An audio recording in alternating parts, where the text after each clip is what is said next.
on. Here we go, live on YouTube. Good morning, Karen Parente. God bless you. It's wonderful to see your shiny face. This mic is all yours.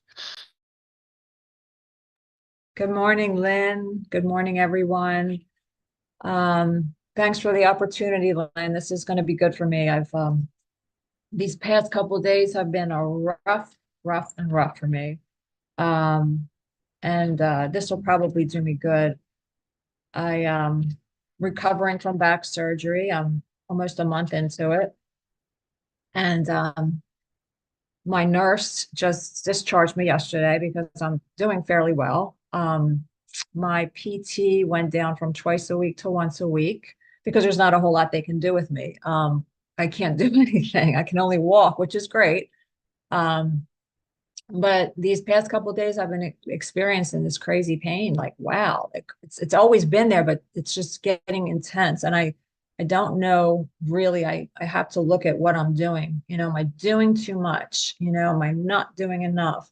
It's really hard to judge. I'm told to just when you feel the discomfort, walk, move. It's the best thing you can do.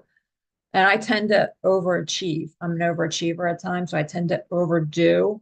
So I think I may have been walking too much. So I don't know. All I know is that it's been an opportunity, many opportunities for forgiveness, many opportunities to look within, many opportunities to recognize that I am never upset for the reason I think, and many opportunities to, just really learn patience, learn to accept where I am, learn to know that this is a process, and it's going to take time. And I came a long way, and I'm very grateful for how far I've come.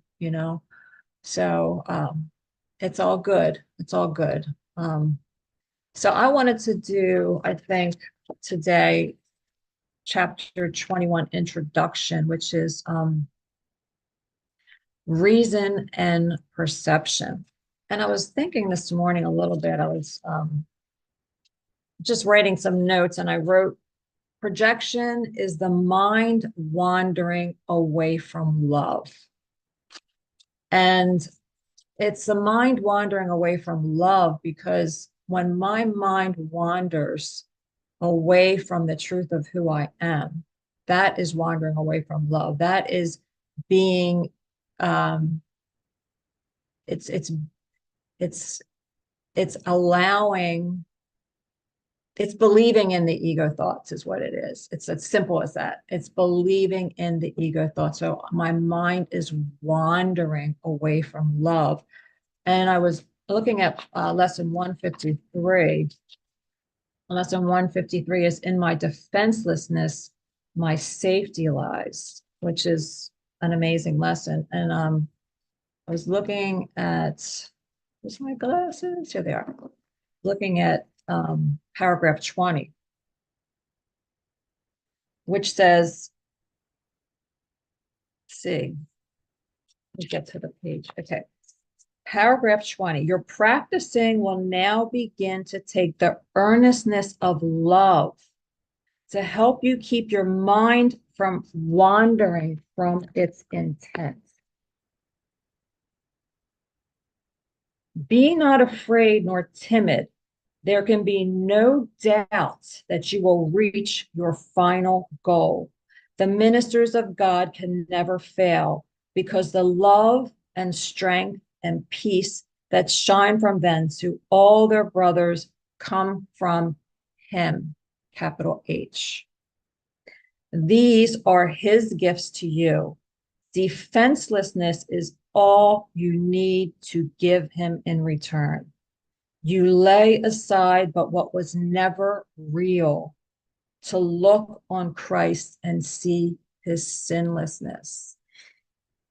So that really grabbed me this morning, because when I was saying how projection is the mind wandering away from love, he's reminding us here that there is only love and there is only defenselessness. And when I am being defensive, I am defending against the truth. I am defending against love. I am believing in these thoughts that are telling me otherwise. And so The other thing that projection is the mind wandering away from is God and source. And I was looking at, it's just funny how these things just showed up for me this morning. Lesson 43. Lesson 43 is God is my source. I cannot see apart from him.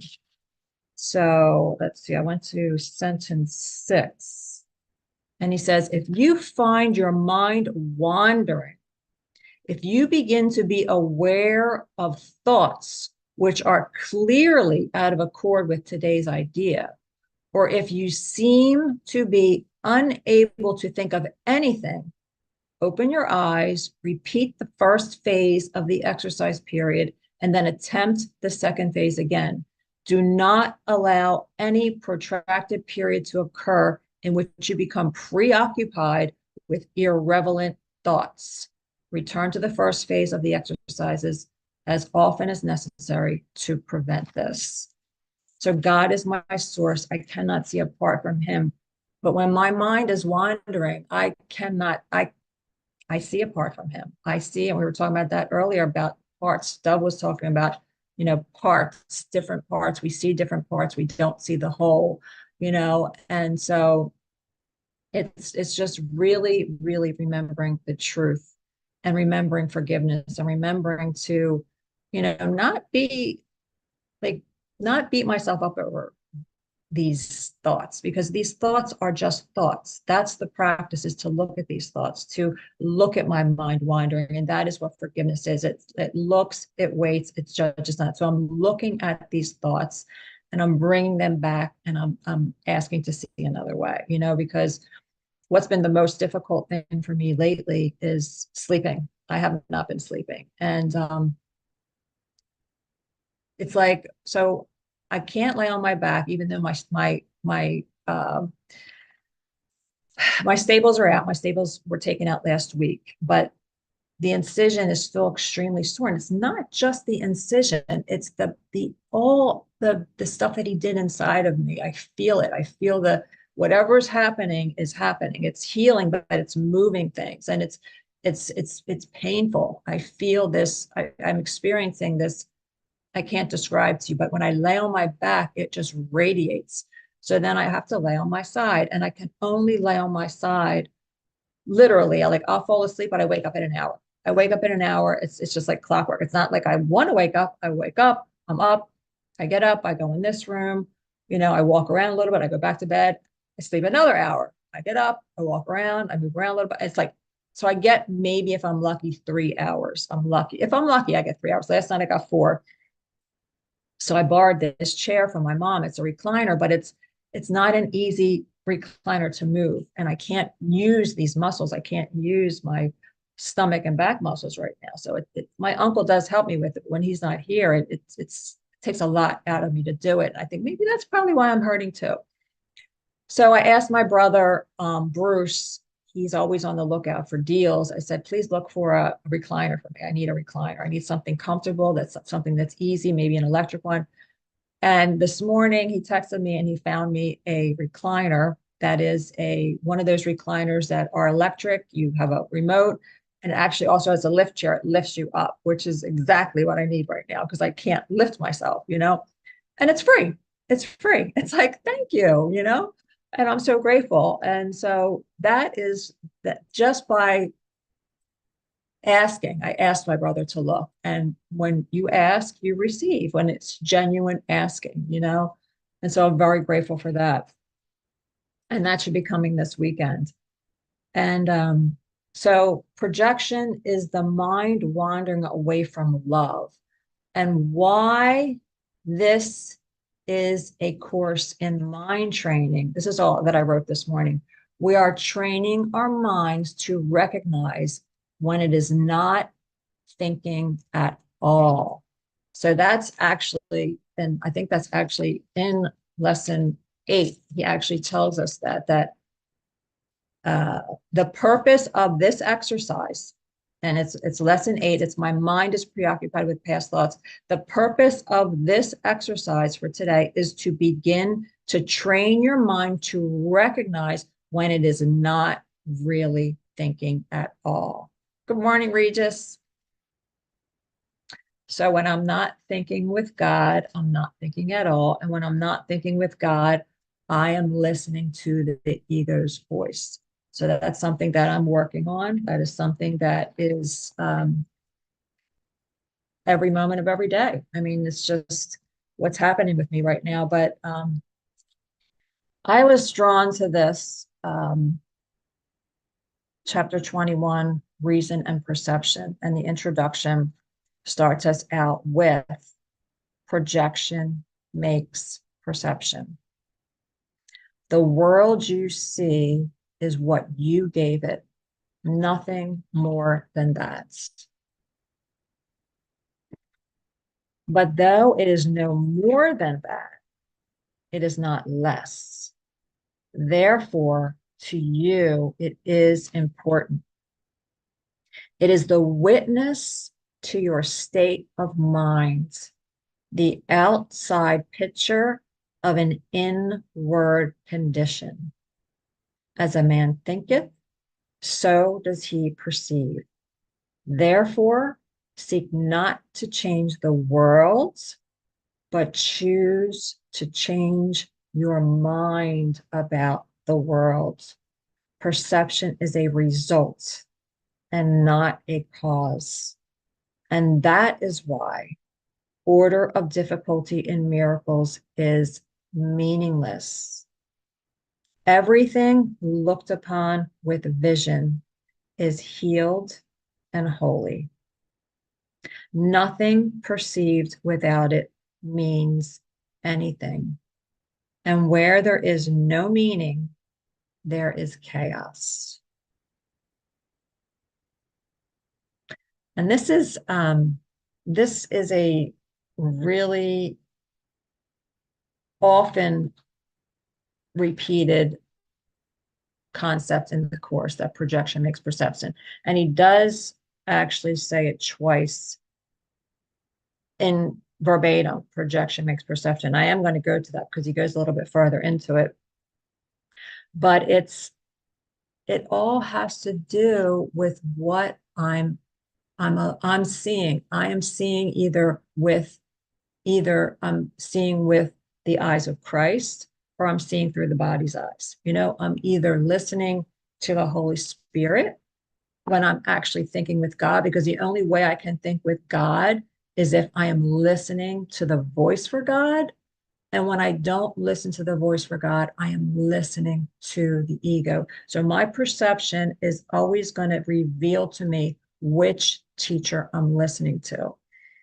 And, to be completely honest, I have more to be grateful for than complain about, and that's the truth. It's just easy sometimes when I feel like I wish things were different. I'm thinking with the ego. I wish things were different. I wish I could get comfortable. I wish I could just lay down on my back and just sleep. I wish I could lay down on my side and be comfortable. All these things are going in my mind. And no wonder I can't sleep, because I'm not being present in the moment and accepting what's going on. So this is, for me right now, a serious practice that I have to really think about, like Rachel says, think about what you're thinking about. What am I thinking about? I'm thinking that I want things to be different. And what is that? That is the ego. That is the ego telling me, you're never going to be happy. You're never going to be satisfied. So the world you see is what you gave it, nothing more than that. It's what I'm giving it. Only what I'm giving can be, only what I'm not giving can be lacking in any situation. That's a course quote. I think it's in chapter 17. It's one of my favorites, and I do use it a lot, because only what I'm not giving. What am I not giving to this situation? What am I not seeing? What am I thinking that something outside of me is going to make me happy? It's only what I'm not giving. My salvation comes from me. Salvation is reminding us that, we are in charge of our minds. We are in charge of our thoughts. And that is why projection makes perception, because it's what teacher am I listening to? So he tells us that therefore, to you, it is important. It is the witness to your state of mind, the outside picture of an inward condition. And the outside picture is actually the same. He tells us the inner and outer are the same. Cause and effect are the same. So whatever I'm seeing outside is being projected from my thoughts. They're a reflection of my thoughts always. I can never, ever blame the outside condition. And I'm very good at that when it comes to things outside of me, but I'm still struggling when it comes to this body. This body is still my biggest classroom because it's still something that I still allow sometimes to really destroy my peace. And I have people around me that are so loving and kind. My nurse, she was telling me, she's like, Karen, you need to be more patient. She said, this is a process. You're doing good. You have a lot of progress. She pointed out all the good things that I'm doing.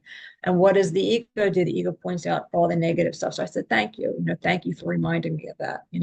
I have made a lot of progress, and look at those things. Focus on that, and see how far you've come.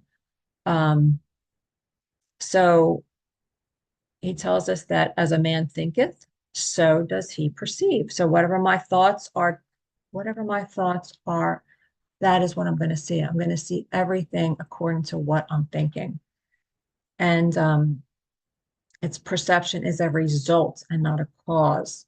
Perception is a result of which teacher I'm listening to. Perception is a result of which voice I'm listening to. What am I believing here? Am I believing that this body is the cause of my upset? Yeah, I am. I am believing this body is the cause of my upset. So what am I going to do about that? Am I going to allow that to keep me miserable and keep me in pain?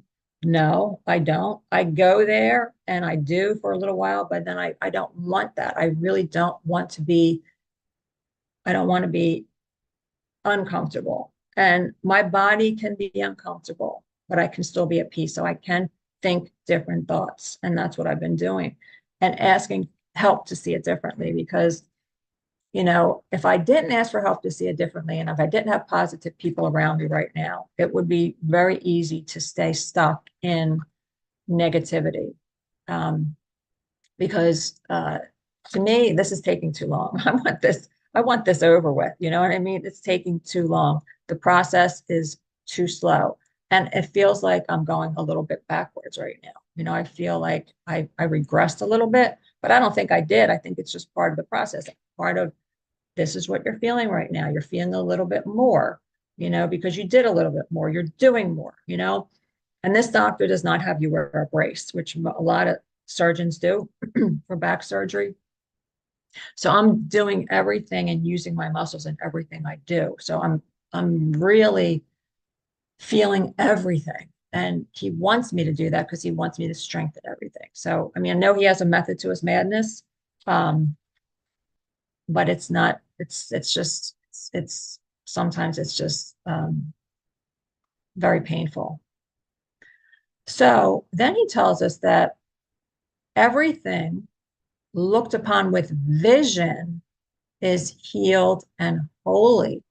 Nothing perceived without it means anything. So nothing perceived without looking through the looking with the vision of Christ means anything. It just is my interpretation of it. And that's lesson one. Nothing I see here means anything. The world is just a reflection of my thoughts and my mind. Now, I wanted to go to chapter 13, where he does kind of repeat this, but he goes into it a little bit. It's in chapter 13, the two emotions. And I'm going to go to paragraph 3. Okay, so before I go to paragraph 3, I'm just going to, he tells us in paragraph 2, he talks about the figures in our, in our private world, which are in our thoughts, that they are made up These figures that we see are not real. They are made up only of our reactions to our brother. So we do not see we made them. We just the mind, it's like the mind is almost tricked into believing that it's real, but they aren't real. And he goes into it with paragraph 3. He says, it is through these strange and shadowy figures that the insane relate to their insane world, for they see only those who remind them of these images, and it is to them that they relate. Thus, do they communicate with those who are not there. So all these thoughts that I'm thinking are all made up. And I really need to be reminded of this right now, because I know it's the truth, but when I'm in it, it seems and feels so real. When I make up these stories about, the pain that I'm experiencing, and, something's gone wrong, I screwed something up, even though I was just at the doctor like less than a week ago and everything was perfect. Between now and then, I screwed it up, though. I definitely screwed it up. Something's wrong. Oh, I feel a bone sticking out here. Oh, I feel this. Oh, this moved. Oh, this is, all this stuff. Like something has gone wrong, and I'm believing this is real. I know that that is not the truth, but when I'm in that, I surely do believe it. And this is reminding me here that it's insanity.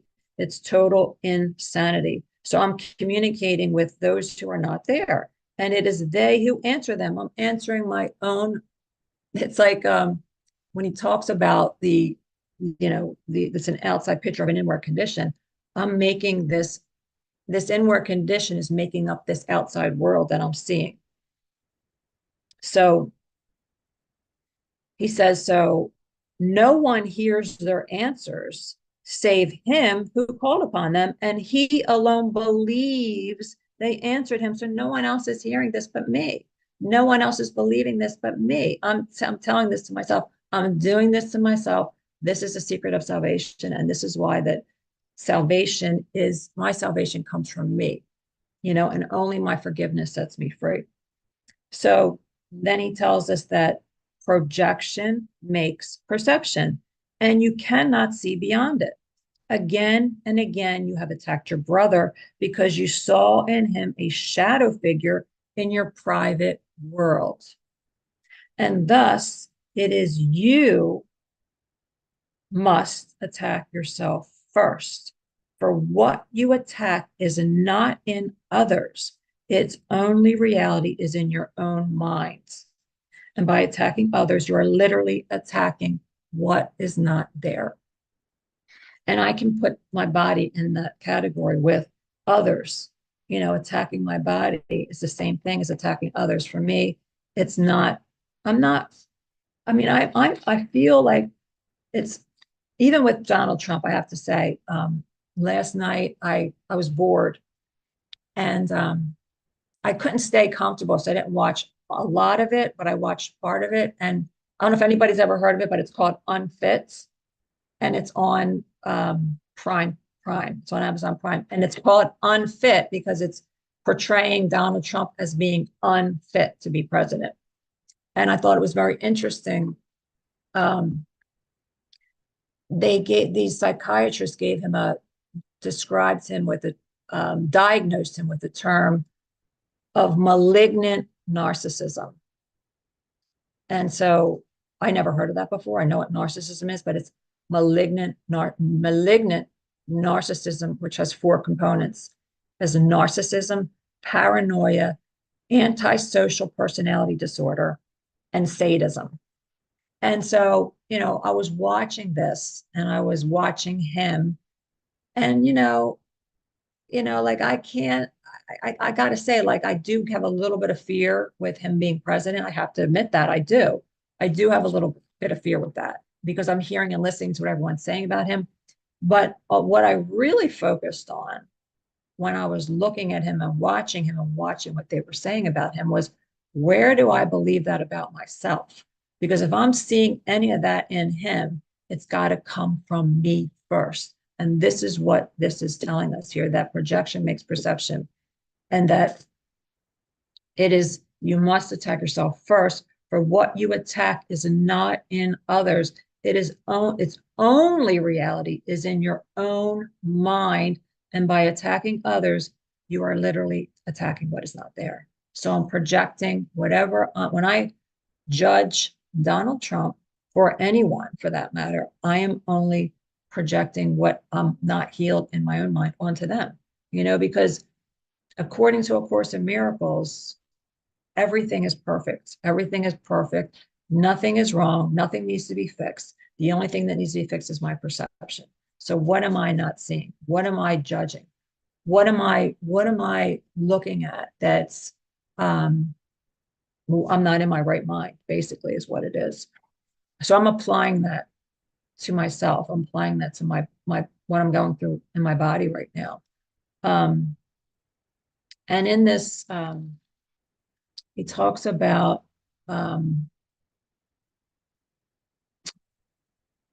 perception is a result and not a cause. And it is, like I said, it's a result of which thought system we're listening to. But he does mention it in the course. Let's see, where it is. I think it's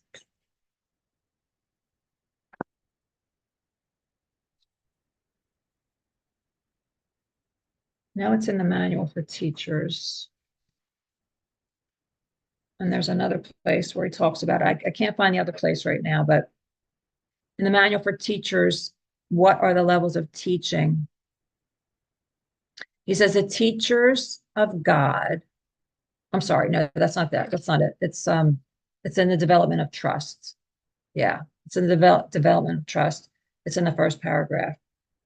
He says that so trust is the foundation on which their ability to fulfill their function rests. So everything, for me to fulfill my ability for forgiveness or for anything, is I first have to trust in the Holy Spirit. I first have to trust, not of my own strength, because when I am not trusting in my own strength, I am believing the thoughts that my mind is telling me. I am believing in everything that I'm telling myself. All of it. I'm believing it. If I'm not trusting in the Holy Spirit, if I'm not asking to see it differently and then trusting the answer that I get. So he says, perception is the result of learning. In fact, perception is learning because cause and effect are never separated. So that's just like what I was saying earlier. The inner and the outer are the same. Cause and effect are the same. And as Zuma said earlier, ideas leave not their source. It's all the same. It's all coming from my thoughts. And I need to be reminded of that, because it can still be a temptation to believe it's the other way around, as lesson 17 tells us, that it's always the thought that comes first, despite the temptation to believe it's the other way around. And this body is still teaching me that. It's still teaching me that, and it's, I have to say, overall, I think I'm doing pretty good. Overall, I think I'm doing actually really good. I think I sometimes am hard on myself because I think I should be doing better. And I think things should be further along that they are. And that is just not accepting what is. That is not accepting things as they are. That's saying things should be different, and it's not, I don't know what to expect. I mean, I don't know what anything is for. I don't know, like this surgery, I didn't know it was going to be as entailed as it was. I did not expect to go through all this. Trust me, I didn't. And honest to God, I was saying that earlier, if I knew that it was going to be this much, I probably wouldn't have gotten it done, but I can't go back. I can't change anything. I don't regret it. It's done, but it is a lot more than I bargained for. It's not just the incision that hurts. It's everything. And it's my stomach I have so much abdominal distension that it's unreal. And it's just like driving me crazy. My body right now is driving me crazy. I'm allowing my body to drive me crazy. I just want to feel normal, and I don't. And I don't even know what that is, but I don't feel normal. And I know that this is normal. This is normal. I mean, I just had major surgery. You know, what do you expect? You know, and that's what I have to keep reminding myself. It's going to take time. The body takes time to heal. Allow it to heal. The mind is what needs to be healed. The mind is what needs to be healed to look at the body in a more loving way, in a more patient way, in a more kind way, in a more gentle way. And that is what I'm working on. So the teachers of God have trust in the world because they have learned it is not governed by the laws the world made up. It is governed by a power that is in them, not of them. It is this power that keeps all things safe. It is through this power that the teachers of God look on a forgiven world. So perception is the result of learning, and it's basically follows directly from our decision to learn from the ego or the Holy Spirit, you know, and that is exactly how we're learning. And that's in every moment of every day. Which teacher am I listening to? And more, I'm drawn to see things differently, to ask to see things differently and listen to the Holy Spirit because I don't want to be in pain. I don't want to suffer. I don't have to suffer. I don't need to suffer. That is a choice. Forgiveness is a choice.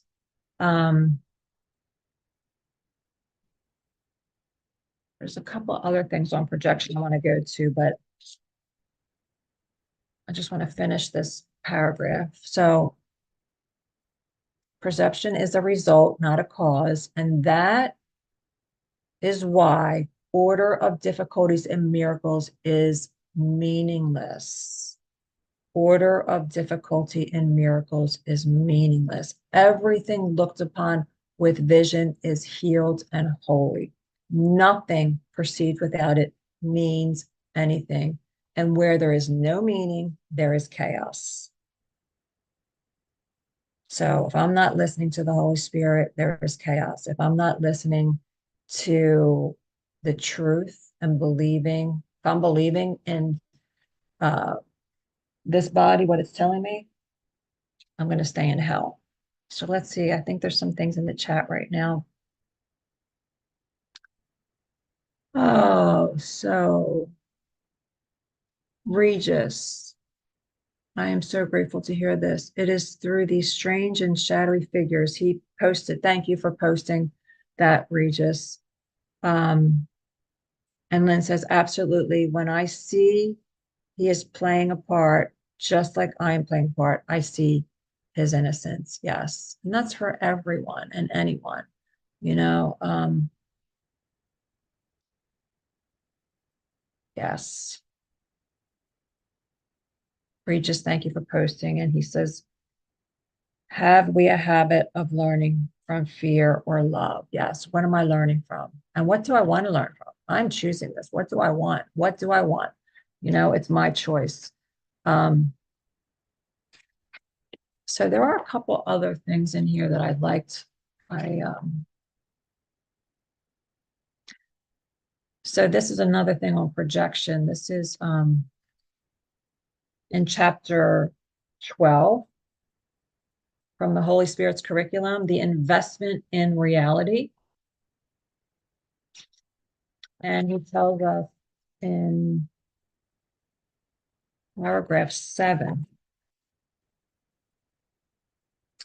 that you have projected outward what is antagonistic to what is inward. And therefore, you would have to perceive it this way. That is why you must realize that your hatred is in your mind and not outside before you can get rid of it.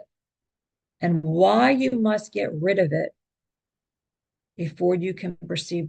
And let me read that again. And that is why you must realize that your hatred is in your mind and not outside it before you can get rid of it. And why you must get rid of it before you can perceive the world as it really is. Exactly. That's exactly what I was just saying.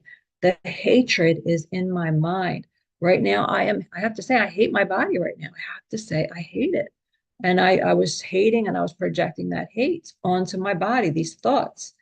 And I have to remind myself that these thoughts are in my mind and heal my mind first, get rid of those thoughts before I can perceive the world as it really is. And this body is nothing. This body is a communication device. It is not the truth of who I am. And another thing that helps me is that truth will correct all errors in my mind, not my body. I'm not expected to heal my body. I only need to heal my mind. Regis, you have your hand up. Yes, Karen, welcome, welcome, welcome. This really is a great talk that you're doing this morning, because it's just.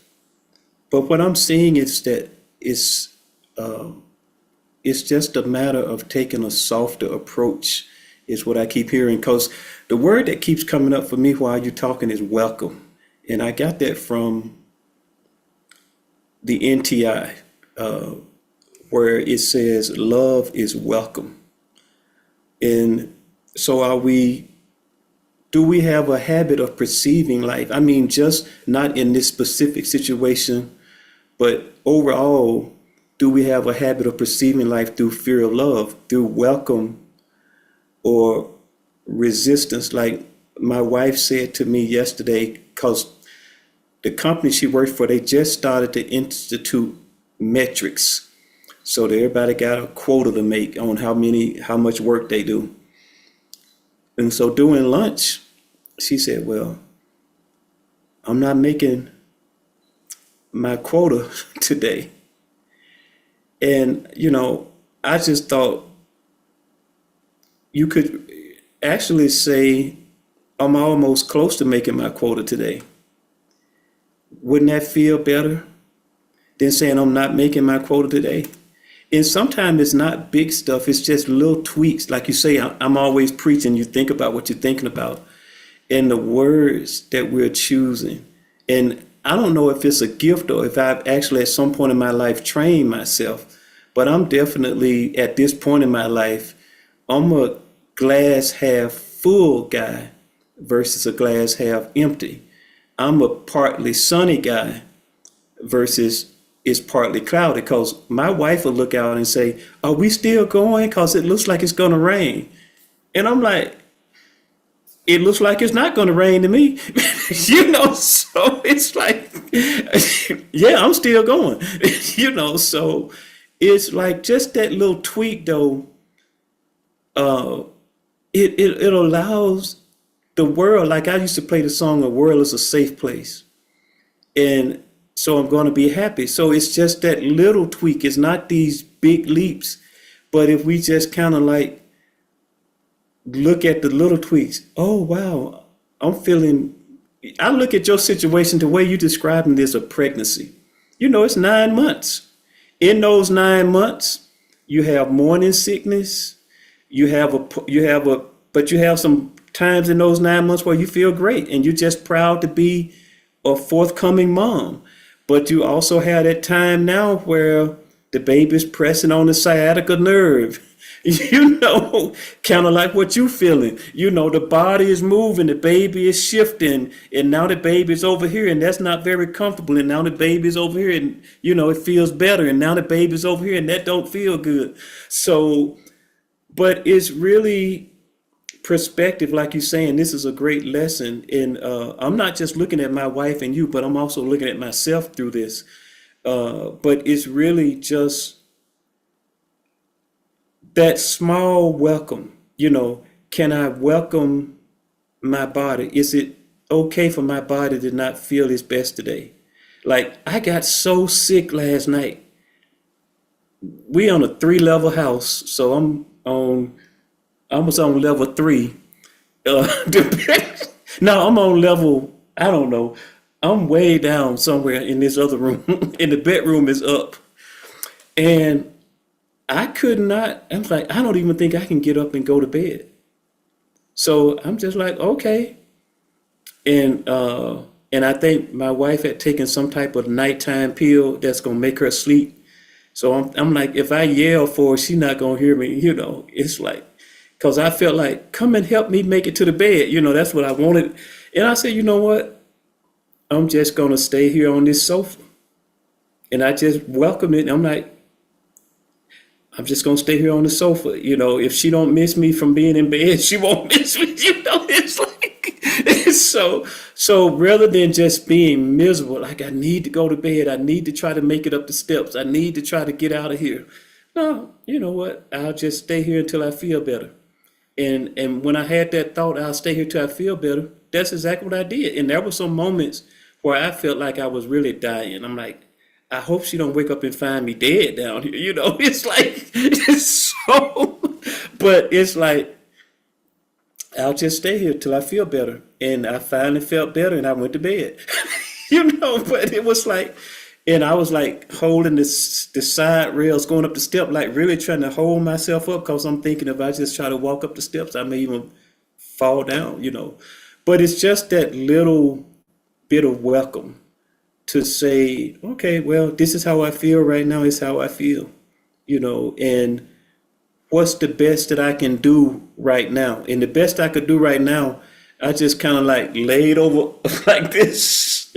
And I'm like, I can't move, so I'm just gonna be here, And then the thought come, am I having a stroke? Can I really not move? It's like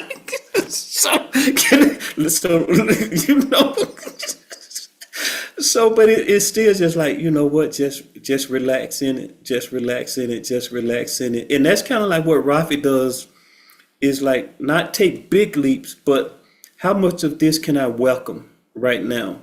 And just that little tweak of being able to see, oh, okay, so I feel my body moving. I feel my body moving in the right direction. Just those little tweaks is a world of difference. And that's just the difference between, the reality that we are experiencing. It's like not that the pain is any better or what I was feeling was any better, but it was just a perspective on it and being able to like, and I'm gonna shut up after this. Like it's funny to me, like learning from fear or learning from love is a habit, and it's sometimes how we was raised. Because to me, it's like my wife would be insane to say, I'm going to Walmart, but they probably not gonna have what I'm going to get. And to me, why would you make yourself miserable as you drive to Walmart thinking they're not gonna have what you're going for? And she'll tell me a lot of times, well, you go because they always have what you want. And she's serious, because when I go, I'm expecting them to have what I want. I'm not expecting them not to have what I want. And she still don't always get it. It's kind of funny to me to watch it, because it's like, if you keep saying they're not going to have what you want when you go to the store, they're not going to have what you want. You are doing it. And like you just read, it's not outside of us. It's inside of me that I'm creating this. The problem is not Walmart, because Walmart works for Regis, but it don't work for you, It is like when you're going in, like she'll say, oh, we'll be in the same store together. And she'll say, they don't have it. I went over there and checked. And then I'll go over there and come back with the product. And I keep saying, it's you. You're thinking they don't have it before you even look for it. And then you don't see it, even though it's right there in front of your face. So I'll shut up, but thanks for letting me share. No, thank you, Regis. That was great. And I see a halo around your head. Does everybody see that halo around Regis's head? He's got a halo going on around his head, right? He's the Holy One. I love what you shared, and it's true. And it's moment to moment. It's actually moment to moment. It really is. And welcoming this moment as it is, welcoming what's happening, not trying to make it different, not trying to fix it, not trying to change it. Yeah, trying to be comfortable. How can I be comfortable? And let me do this, and let's see how long I can stay comfortable in this. And that's what I've been doing, actually. Like I'll lay there, and then it's like, it's an hour, I'm up. So I got to get up, and I'm making coffee at 1 o'clock in the morning, because guess what? I can't get back to sleep. So I am welcoming this moment right now. I know it's going to be hell going back in that bed, and I don't want to go back to hell. So I'm going to make coffee and then I'm just going to do things that are going to make me happy. Like I did. That's what got me into some of these course quotes this morning. I looked up and I was just reading this and I didn't know I was going to teach today. This was not what I expected, but I'm happy that I am. And so that's what I did. And that's what I'm trying to do. And that is great advice. And it is perfect. And it's always that. It's never, ever anything outside of us, ever, and that's what the course is teaching us. And that's what we can really forget sometimes when we're in it. Yeah. And one more thing, it's beautiful holding space for one another, because to hear you say about your nighttime situation with sleep, because I'm a night hawk kind of, and I have felt that. I have felt you up, and it's like, I'm like, oh, I ought to send her a text. She probably can't sleep, and that's why I just send you a random text at any time, because I kind of felt that inconsistency. You want more consistency, but I kind of felt that inconsistency, and I'm over here where I'm at in Colorado thinking about you and thinking, just sending you love in those various hours, because she's probably not sleeping, and just sending that out, even if I don't send a text, but just sending that out.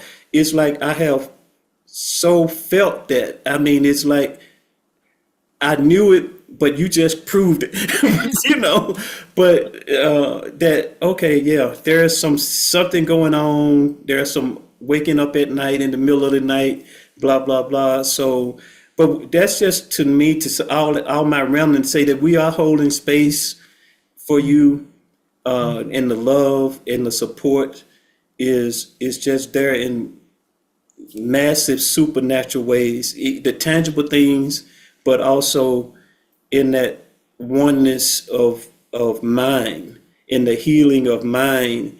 And when I'm thinking about you in those hours, it's like, just to know it's okay to be up, just to know it's okay to not be asleep, I'm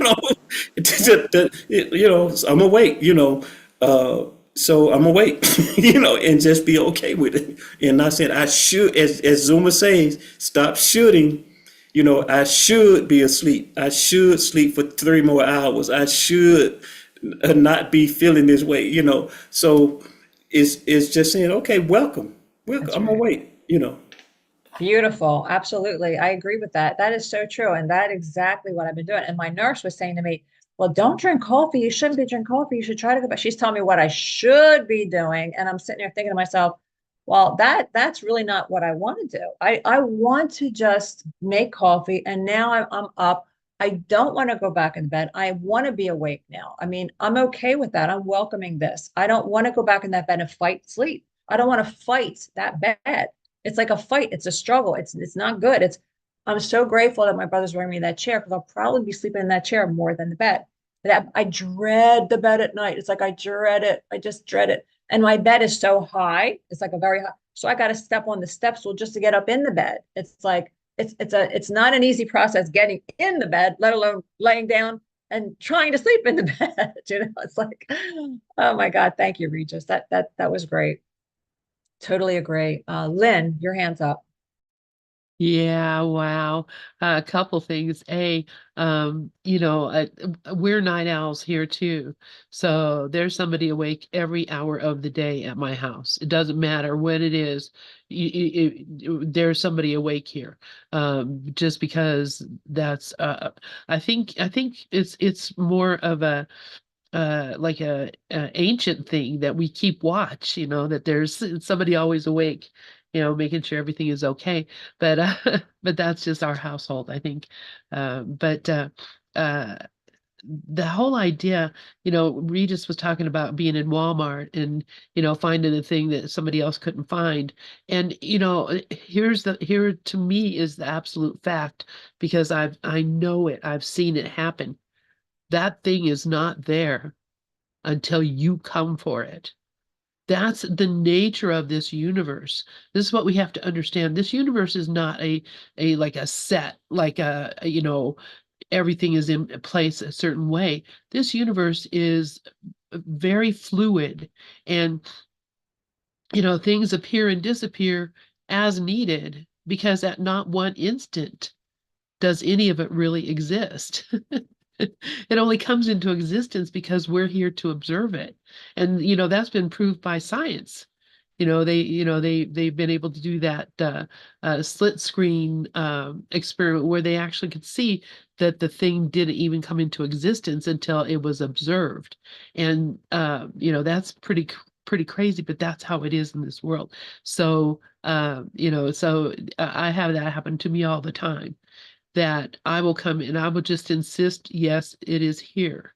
And then I will look, and there it is. Voila, right where I was looking before, but it had not appeared until I needed it right then at that point, that time. Anyway, and and so that's the same thing with the body. This is why when we're letting go of these, the fear, because at not one instant does pain actually exist. Pain doesn't exist in the instant. Pain exists in the past and in the future. And we're either remembering pain or we're anticipating pain. But if we can get into that one place where we're just in the one now moment, instant, and this is what happens, you take a pain pill, it takes you out of that world where you're subject to it, and you become, and you are no longer in that same place. I don't know how to explain it. And you don't experience the pain. The same thing has happened here. There you had surgery, all right. I mean, think about it. They put you out, you were asleep, you had no idea, and you didn't care. And they opened you up and they did things and they rearranged things and they tightened things up and they put things here and there, and pulled it all back together and stapled up, and you had no idea. You were not aware in any way at all that those things were happening to you because you were not there. And that's what's happening here. Now you are. And now you're here and you're like, oh, look what happened to me. And your body's going, yeah, look, Karen, they did this to me. And but the thing that's happened, now you're experiencing what is a lot of inflammation and things that are just, things that are saying, wow, this happened. How can I fix it? So everything is like working around and together in there, trying to put things back together and fix things up and bring things back to where they were before, to some extent, which also means that, muscles that were holding things in place, now those things have moved, and now the muscle has to lengthen out in order to be able to stay. It's being pulled, and you're being pushed and pulled from all sides, and you got a zipper up your back now, which is, I think, really interesting.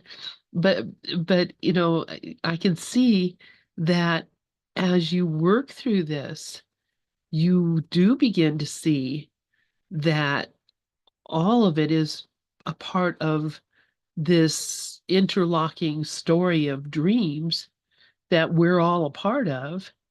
And what you're doing, what you've done for us is, I mean, you can't even begin to count the effect of Karen on Regis, the effect of Karen on Lynn, the effect of Karen on Zoma or Cindy or any of these people, how you have affected us, um, by your just being and being so forthright and open about everything, has brought me so much more peace. And so, all these things, you're doing what you came here to do. You don't have to suffer for it. You don't have to sacrifice for it. You can be in peace and not be in pain. And that's, I think, eventually it's going to come to that, and you're just going to be fine, which you are already. Anyway, I love you. And I sent you something on a text to see if you wanted one of these things. Anyway, I will let go of the mic and turn it back to you. And it's beautiful seeing you on both screens. Yay. Thank you, Lynn. That was so beautiful. And you're right. You're absolutely right. And it's interesting because I have a walker, and so it's like I didn't notice it until someone pointed out to me that the PT pointed out, Karen, you're slouching, like I wasn't straight up, and it was really it's a challenge to actually have to hold myself. So I said, well, I'll hold my stomach muscles in and do it that way. She says, no, don't do that. Just hold yourself up. Just be conscious and walk straight. So that's what I've been practicing now. When I walk straight with the walker and try not to hunch over, because it's so hard sometimes to not tend to hunch over, and it puts a lot of stress on my back muscles, because you're not walking freely like you normally would. You're walking with a walker. So that's a practice in itself, learning how to walk with a walker. I'm not used to that. So learning how to walk with a walker. Everything it's like being a baby. It's like a baby just learning how to do things differently. I'm all new at this. This is new to me. And overall, I think I've been doing really well, honestly. I pointed out the negative stuff because that's what was going on with me. These past couple of days have been really rough pain wise, but overall, I think I'm doing really well. Overall, I love what Regis shared, and that's pretty much what I do in the moment. I do practice being in that space, no matter what's happening, I really try to look at it differently. I try to look at it in the way things are perfect. Like there's nothing wrong, just like when I got up and I made the coffee, there's nothing wrong with that. I don't have to go back to that. I go back when I think, okay, you need at least another hour sleep here, because 1 hour is just not enough. So try another hour. So I normally try to get at least 3 hours. I'll do 3 hours and then I'm done. Lucky if I get 4, but 3, I'm happy. I got 3, that's good. Can always take a nap later, So I'm learning to just be with it. Like it's a big word. What Regis said is welcoming it, learning to welcome everything that's happening, and discomfort is aroused only for the need to bring my awareness back to the truth. It's there to bring the awareness back to the truth. So thank you all for that support. I do feel really loved here. I love this group. I love Gather. I appreciate the dinners that I've been getting during the week that have been so helpful. I got the skis for my walker, the little skis that help it glide better when I walk. I got some arnica, which is good for inflammation because I'm not allowed to take anything for inflammation right now. So that's been really helpful. So it's all perfect. I know. It's just sometimes, some days, but on this projection, I really love talking about this because there's so much in the course about it that's helpful. He tells us in the gifts of the kingdom in chapter 7, the unbelievable belief, in paragraph 4. He says, you cannot perpetuate an illusion about another without perpetuating it about yourself. There is no way out of this because it is impossible to fragment the mind. To fragment is to break into pieces, and mind cannot attack or be attacked. The belief that it can, an error the ego always makes, underlies its whole use of projection. I'm going to read that again. To fragment is to break into pieces, and mind cannot attack or be attacked. The belief that it can, an error the ego always makes, underlies its whole use of projection. It does not understand what mind is, and therefore does not understand what you are. Yet its existence is dependent on your mind because the ego is your belief. The ego is a confusion in identification. Never having a consistent model, it never developed consistently. It is the product of the misapplication of the laws of God by distorted minds that are misusing their power. And for me, that's misusing my power of decision. I'm misusing my power of decision when I'm listening to the ego and giving it power over my mind. When projection makes perception, I can extension. Extension is what the opposite of projection is in the Course. The extension is what we wanted. We want to extend love instead of projecting fear. And, I think for me, the biggest mistaken belief I have right now is about this body. And the Course tells us that what you think you are is a belief to be undone. So it's just these beliefs that he's talking about here. The ego is your belief. It's a confusion in identification. I am not this body. This body is not who I am. It's a belief to be undone. And I do remember that, when I'm going through this stuff. I remember that when I'm believing this is real. And, and I won't know, like the Course teaches, I won't know that this is even a projection if I'm making it real. I won't even know I'm projecting because I'm making it real. I'm believing it's having an effect on me. So I don't think I'm projecting it. I'm believing this. This is the truth. The ego wants me to be mindless and believe this is my reality, and it's not the reality. So I'm very grateful to be reminded of that. There might be, I think I'm going to give the quotes a break for a while and go to the second paragraph. So paragraph 2 says, damnation is your judgment on yourself, and you will project upon the world. And this you will project upon the world. See it as damned, and all you see is what you did to hurt the Son of God. If you behold disaster and catastrophe, you tried to crucify him. If you see holiness and hope, you joined the will of God to set him free. There is no choice that lies between these two decisions. And you will see the witness to the choice you made and learn from this to recognize which one you chose. The world you see but shows you how much joy you have allowed yourself to see in you and to accept as yours. And if this is its meaning, then the power to give it joy must lie within you. Yes, this is reminding us that the damnation is your judgment on yourself, and this you will project upon the world. So it's always that. It's always a judgment against myself. It's never, ever, ever the other person, and that's why the secret of salvation is I am doing this to myself. And lesson 70 is one of my one of my real favorites.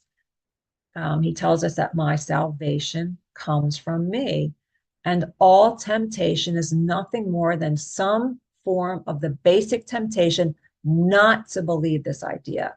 Salvation seems to come from anywhere except you. So too does the source of guilt. You see neither guilt nor salvation in your own mind. When you realize that all guilt is solely an invention of your mind, you also realize that guilt and salvation must be in the same place. And in understanding this, you are saved. One problem, one answer. The problem is my decision for the ego.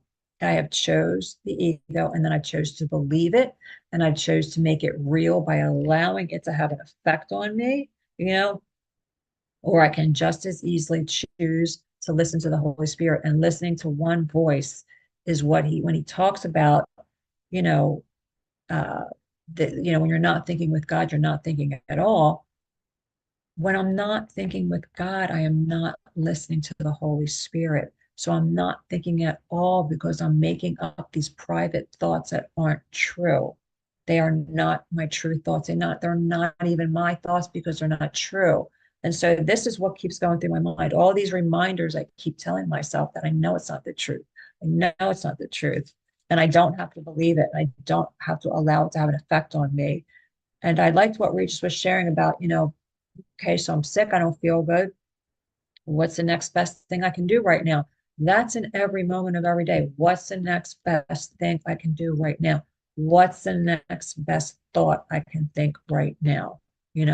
What is the next best thought I can think? Because I'm not serving myself when I'm believing in this, something's wrong, that this is not right. And then I get all this fear come about, like, oh my God, he's gonna have to go back in there and he's gonna have to cut me open again. He's gonna have to move things around again. Like all these crazy thoughts start going through my mind. And like, I am doing this to myself. Damnation is your judgment on yourself.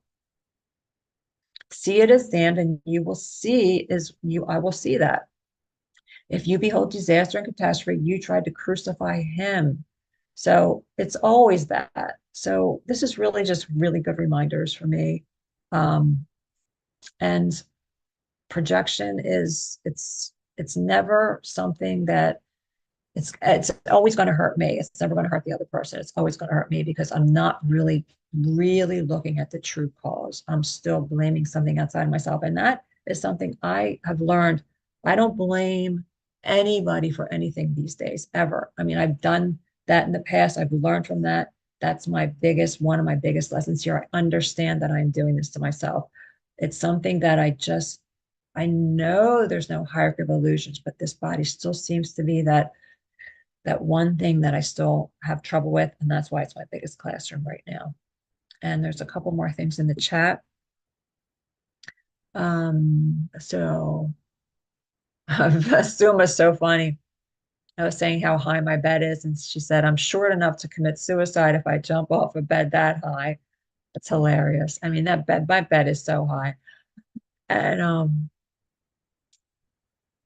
Lori says, pain is not at the site of the wound. Painkillers block the receptor sites in the brain. Yes.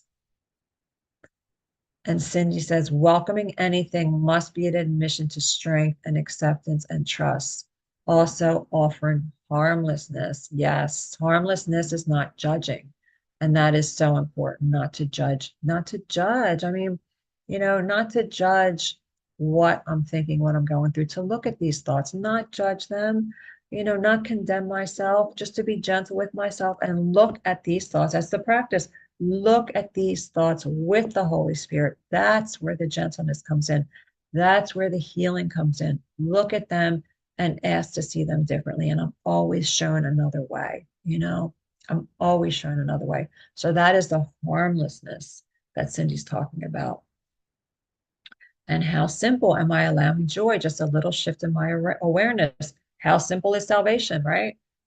And brother, you are doing this to yourself. Yes, it's good news that I can change my mind always. And that's the whole beautiful thing of this course, is that I can always choose again. So that was reason and perception.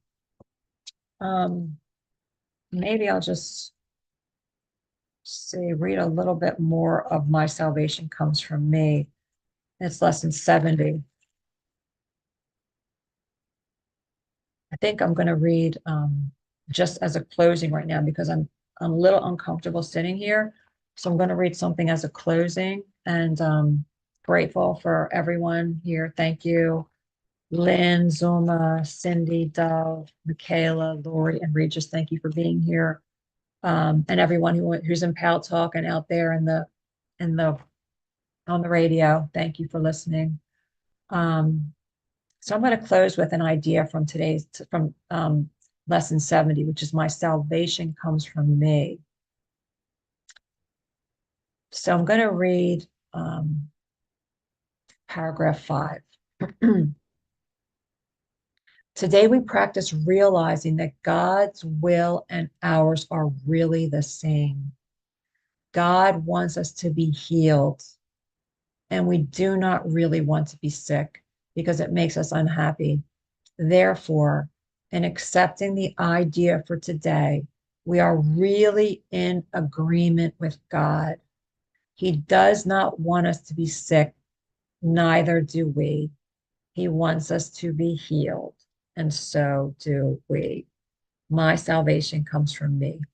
Amen. And thank you all. Love you. And I'll talk to you soon.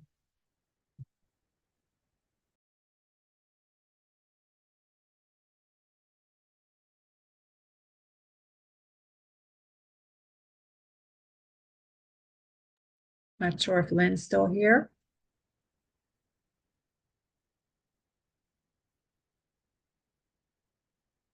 Are you there, Lynn?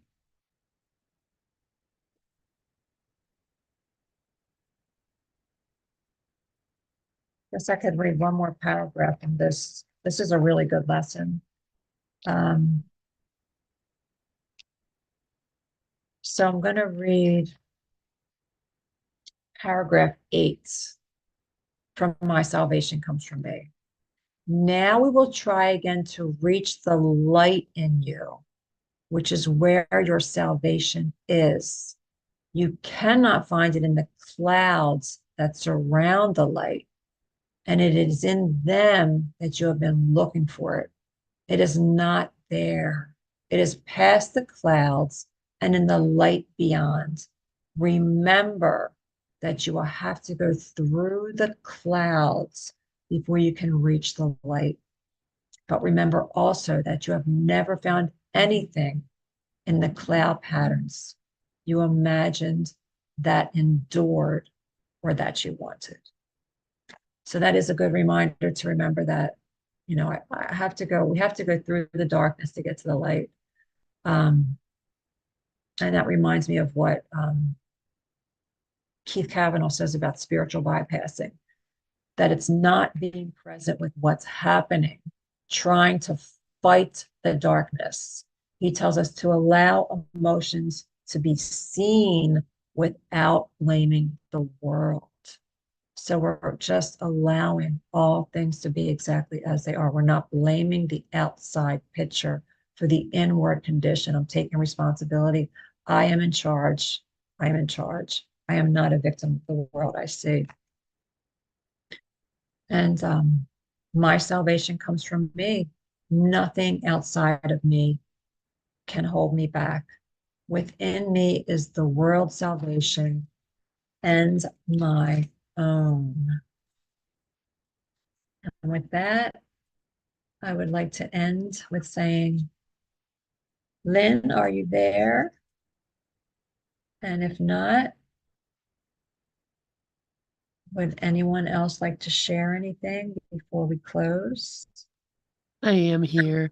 Okay. I was like, okay. Yeah, I just forgot about the milk. So yeah, thank you so much, Karen. And I'm so grateful that you were here and that you Thank decided to pick up the mic. Thank you. I'm so happy I was here too. Thank you, everyone. Regis, did you want to share anything? Okay. All right. Love you All right. guys. Love you too. Thank you. Thanks for being here. Bye-bye.